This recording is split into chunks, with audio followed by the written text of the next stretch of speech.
Hello student, कैसे हैं? आपका स्वागत है हमारे यूट्यूब चैनल स्टडी विद अपनी पाठशाला में। हम फिर से आज एक नया गद्यांश लेके आए हैं जो बहुत रोमांचक है। ये स्वामी विवेकानंद से संबंधित एक कहानी है। यहाँ पे लिखा हुआ है स्वामी विवेकानंद और बंदरों का सामना। इसमें क्या क्वेश्चन में कुछ की पॉइंट्स है। डर से ना भागो, मुसीबतों का सामना करो, निडरता ही जीवन है ना। तो इस गद्यांश को पढ़ के हम इसके क्वेश्चन सॉल्व करेंगे। हम ट्राई करते हैं कि ऐसे गद्यांश लेके आए जो आपको बहुत इंटरटेनिंग लगे और आपको पढ़ाई जैसा कुछ फील हो। चलिए हम पैराग्राफ पढ़ते हैं। एक बार स्वामी विवेकानंद बनारस के एक मंदिर के बाहर निकल रहे थे, तभी वहां मौजूद बहुत सारे बंदरों ने उन्हें घेर लिया। वे उनके पीछे भागने लगे और डराने लगे।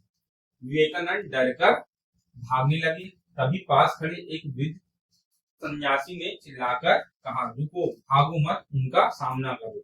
सन्यासी की यह बात सुनकर विवेकानंद तुरंत रुक गए और पलटकर बंदरों की आंखों में आंखें डालकर खड़े हो गए। वह देखकर सभी बंदर डरकर भाग गए।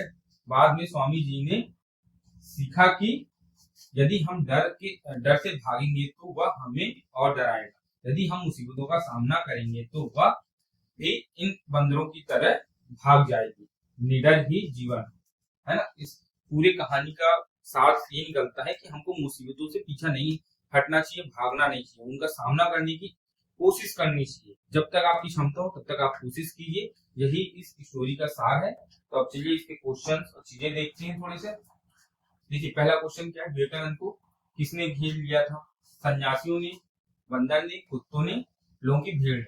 हमने क्या पढ़ा था, स्वामी विवेकानंद मंदिर से जब निकल रहे थे तो बहुत सारे बंदरों ने उन्हें घेर रखा था।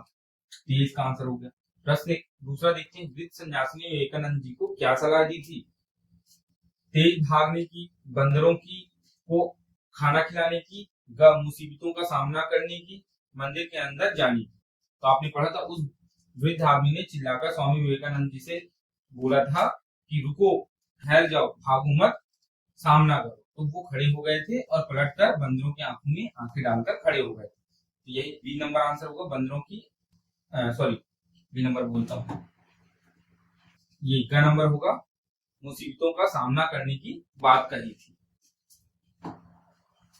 तीसरा देखो, विवेकानंद के रुक जाने पर बंदरों ने क्या किया?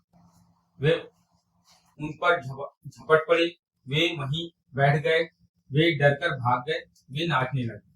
तो क्या हुआ था, जब विवेकानंद जी सन्यासी कहने पे रुक गए थे और पलटकर बंदरों की आंखों में आंखें डालकर देखने लगे तो वो डर कर भाग गए थे। इसका नंबर आंसर होगा। चौथा क्वेश्चन देखते हैं, निडर शब्द का सही अर्थ क्या है?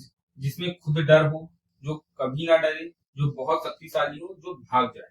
देखिए आपको इन दोनों में से थोड़ा थोड़ा सिमिलर लग रहा हो, जो बहुत शक्तिशाली हो। देखिए यहाँ शक्तिशाली शब्द का कोई अर्थ ही नहीं निकलता। शक्ति क्या है?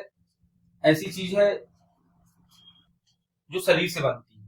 और क्या है निडरता? ये सब क्या है, अपने अंदर से आता है। ये कोई भी हो सकता है, जिसका शरीर कमजोर है वो भी निडर हो सकता है। तो इसका आंसर हो गया ख नंबर, जो कभी ना डरे, मतलब निडर है ना। निडर शब्द का यूज हुआ, जो कभी ना डरे उसको निडर बोलते हैं। अगला देखते हैं, ये ग्रामर का क्वेश्चन था।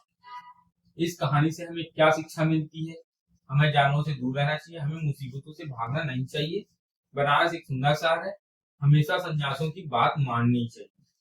देखिए एक ये पॉइंट है, एक ये पॉइंट है ना। हमें सन्यासियों की बात माननी चाहिए। क्या विवेकानंद क्या सन्यासी की बात मान रहे थे? नहीं, उनकी बात, सन्यासी की बात में एक सच्चाई थी, एक अच्छी बात थी। इस वजह से विवेकानंद जी ने उनकी बात को सुना। तो हमें क्या है, सुननी चाहिए। सुनने के बाद निर्णय अपना स्वयं का लेना चाहिए।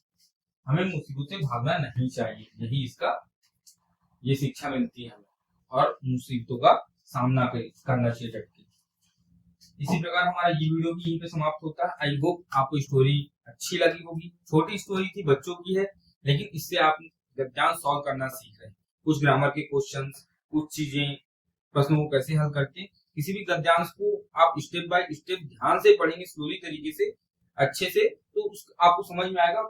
मोस्ट ऑफ द टाइम अगर 5 से 6 क्वेश्चंस हैं तो 3 से 4 क्वेश्चंस के आंसर वहीं पे जमे जमाए होते हैं पैराग्राफ में। सिर्फ 2 से 3 क्वेश्चन ग्रामर के होते हैं, जिनमें से 2-3 में से भी एक क्वेश्चन ऐसा होता है जो घुमा फिरा के दिया होता है, उसका अर्थ आपको पैसेज में ही मिल जाता है इस पैराग्राफ में।